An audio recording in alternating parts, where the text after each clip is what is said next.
Hello, welcome to my channel. मी पूजा विटनर आणि आजचा व्हिडिओ खूप इम्पॉर्टंट आहे. आजचा व्हिडिओ न्यू मॉमसाठी आणि त्यांचे शिक्षण झाले आहे त्यांच्यासाठी खूप इम्पॉर्टंट आहे.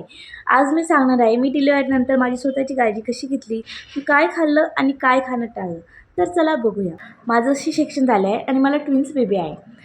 माझं शिक्षण झालं होतं आणि त्यानंतर मी म्हणजे डिलिव्हरीनंतर दुसऱ्या दिवसापासून चालायला बेडवरून उठून चालायला प्रयत्न केला डॉक्टरांनी सांगितलं तसं.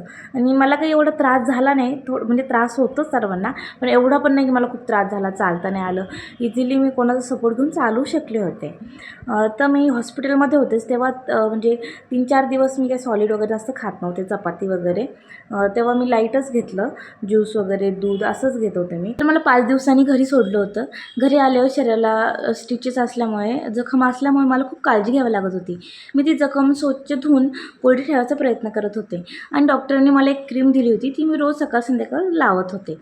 आणि शरीराला जखम असल्यामुळे आणि त्यात बाळासाठी दूध तयार करावं लागत होतं, त्यामुळे शरीराला खूप न्यूट्रिशनची गरज पडत होती. असल्यामुळे माझं एक बाळ झोपायचं, एक उठायचं, त्यामुळे मला सारखं उठावं लागत होतं. 2-2 तासाला फीडिंग करणं, त्यामुळे मला खरं सांगते म्हणजे माझा आराम काही झाला नाही. तर बाळ झोपले माझे दोन्ही, तर मी पण झोपायचा प्रयत्न करत होते. तर त्यामुळे म्हणजे 6-7लाच मी उठायचे आणि 1 ग्लास कोमट पाणी घ्यायचे. नंतर 1 ग्लास दुधामध्ये शतावरी पावडर घेत होते आणि खारीक खोबऱ्याचा लाडू घ्यायचे. हे 6-7च्या दरम्यान मी करून घेत होते. नंतर 8-9 वाजता मी माझा नाश्ता करायचे. त्यामध्ये मी रात्री सगळे भिजवलेले बदाम वगैरे ड्रायफ्रूट्स होते ते खात होते. आणि नाश्त्यामध्ये मी सर्व काही घेत होते, म्हणजे डोसा असो, उपीट असो, पोहे असो, शिरा, असे सगळ्या प्रकारचा मी नाश्ता केला. आणि डिलिव्हरी झाली ना, मी त्या 6 दिवसापासूनच हा डाएट चालू केला होता. माझ्या बाळांना पण तो पचला, असं काही त्यांना त्रास झाला नाही, शी होणं वगैरे असा कसलाच त्यांना त्रास झाला नाही. आणि दुपारी ना मी 12च्या आतमध्ये जेवण करत होते. त्यामध्ये मी सर्व हिरव्या पालेभाज्या, कडधान्य वगैरे सगळं घेत होते. माझी मम्मी मला भाकर खा, चुरून खा, पातळ खा असं मला म्हणत होती. पण असं काही नाही, तुम्ही म्हणजे चपाती वगैरे न चुरून खाता पण तुम्ही भाजीसोबत खाऊ शकता. पण तुम्ही जास्तीत जास्त लिक्विड घेण्याचा प्रयत्न करा, पाणी प्या, घरी ज्यूस करून प्या. मी एक टाईम नाही का चुरून मस्त खात होते भाजी वगैरे. माझी मम्मी मला चुरून ठेवायची, मी ते खाऊन घेत होते. नंतर 3-4च्या दरम्यान मी कोणते पण फ्रूट्स, म्हणजे सीजनल फ्रूट्स असेल घरामध्ये, ते खात होते, नाही तर त्याचं ज्यूस करून पीत होते. रात्री जेवणामध्ये म्हणजे 9-10च्या दरम्यान माझं जेवण होत होतं रात्रीचं. त्यामध्ये पण मी सगळं अंडी वगैरे, मसाले भात सगळं खाल्लं.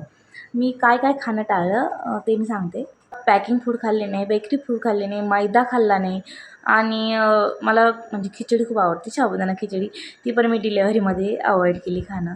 आणि कोणत्या पण टॅबलेट तुम्ही खाणार असाल तर तुम्ही डॉक्टरांच्या सल्ल्यानेच घ्या, कारण की बाळाला दूध पाजायचं असतं, त्यामुळे तुम्ही कोणत्या पण टॅबलेट डॉक्टरांच्या सल्ल्यानेच घ्या.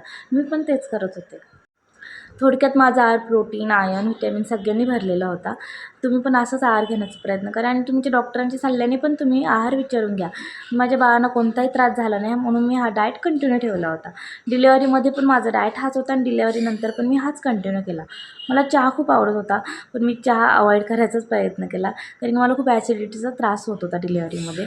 म्हणून मी डिलिव्हरीनंतर पण चहा वगैरे घेतला नाही. दोन्ही टाईम मी दूध घेण्याचा प्रयत्न करत होते आणि दोन्ही टाईम मी शतावरी पावडर घेत होते. आणि मला ट्विन्स बेबी असल्यामुळे ना, मला असं वाटायचं माझ्या बाळाला दूध पुरं का नाही, असं तसं.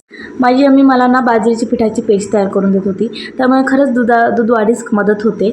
ही पेज मला खूप आवडत होती, म्हणून मी ही पेज ना 6 महिने खाल्ली. 2 टाईम मी ही पेज खात होते. तर तुम्हाला माझा व्हिडिओ आवडला असेल तर मला सबस्क्राईब करायला विसरू नका.